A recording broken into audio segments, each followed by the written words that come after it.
Bumps کا واقعہ چھوٹا واقعہ نہیں ہے. بمس جیسے ہاسپٹل میں جہاں انہوں نے کچھ دن پہلے عمران خان صاحب کو بھیجا تھا تو شاید اس کے لیے کوئی جال بچھایا گیا تھا، واللہ عالم. اس کو وہیں پر اس طرح کسی حادثے میں مارنا چاہتے تھے، واللہ عالم.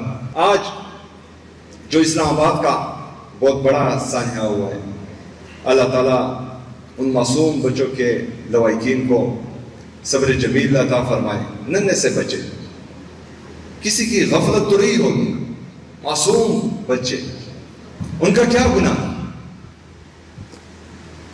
ہسپتال میں تھے، کسی دھرنے میں تو نہیں آئے تھے، کسی احتجاج میں تو نہیں آئے تھے، کسی جنگ میں تو نہیں گئے.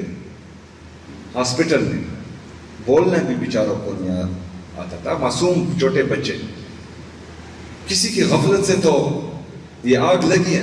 میں نے تو اپنے صوبے میں ہدایت دے دی ہے کہ جتنے بھی ہمارے پبلک پلیسز ہیں، چاہے وہ ہاسپٹلز ہیں، یونیورسٹیز ہیں، کالجز ہیں، پارکس ہیں، ٹرانسپورٹ اڈے ہیں، جہاں پر بھی ہیں، وہاں پر جتنے بھی حفاظتی انتظامات ہیں وہ بہترین ہونے چاہیے. اور ایک ہفتے کے اندر انشاءاللہ تعالیٰ یہ رپورٹ میں نے منگوا لی ہے اور اس پر پھر کسی کے ساتھ رعایت نہیں کی جائے گی. لیکن بمس جیسے ہاسپٹل میں جہاں انہوں نے کچھ دن پہلے عمران خان صاحب کو بھیجا تھا اور چوری چھپ کے لے کے گئے تھے، عدالتی احکامات کو رونتے ہوئے وہاں پر گئے تھے، تو شاید اس کے لیے کوئی جال بچھایا گیا تھا، واللہ عالم. اس کو وہیں پر اس طرح کسی حادثے میں مارنا چاہتے تھے، واللہ عالم.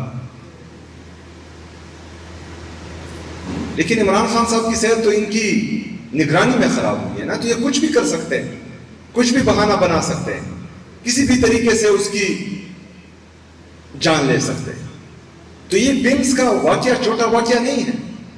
کچھ دن پہلے عمران خان صاحب کا چوری چھپ کے وہاں پر لانا بغیر کسی کو بتائے ہوئے، ہاسپٹل میں موبائل کے ٹارچ سے اس کو لے کر جانا اور پھر اس کے کچھ ہی دن بعد یہ واقعہ ہونا، یہ کوئی معمولی واقعہ نہیں ہے. جو معصوم بچے شہید ہوئے ہیں ان کا بھی پوچھا جائے گا، اور جو چوری چھپ کے موبائل کے لائٹ سے عمران خان صاحب کو بمس ہاسپٹل لے کر آئے تھے، تو یہ بھی خدشات اب جنم لے رہے ہیں کہ ان کو کیوں لایا گیا تھا. اور بمس جیسے ہاسپٹل کہ ان کو تقریباً یہ 4-5 سالوں میں 30 ارب روپے سے زیادہ انہوں نے دیے ہیں، اور اس کے باوجود ایسا مس ہیپ ہونا یہ سمجھ سے بالا تر ہے. بہرحال اس کی انکوائری ہوگی، انکوائری جب ہوگی تو سامنے آئے گا کہ کس کی غفلت تھی. لیکن ان کو انسانی جانوں کی قدر ہی نہیں ہے.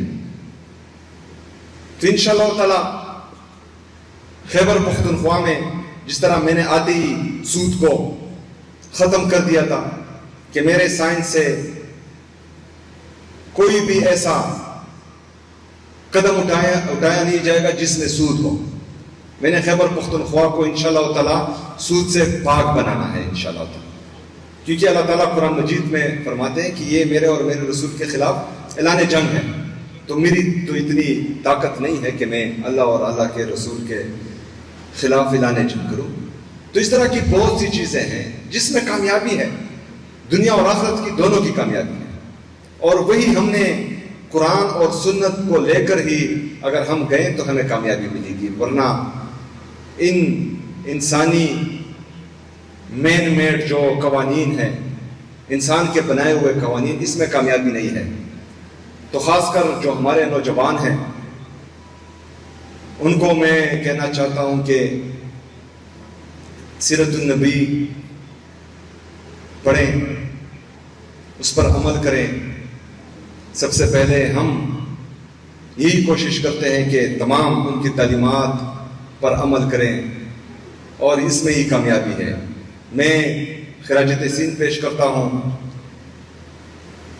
ہمارے عدنان قادری صاحب کو، وزیر مذہبی امور ان کی پوری ٹیم کو، انہوں نے یہ عشرہ بہترین طریقے سے منایا، اور میں یہ مبارکباد پیش کرتا ہوں ہمارے تمام قاری صاحبان کو، نعت خواں کو، جنہوں نے انعامات حاصل کیے۔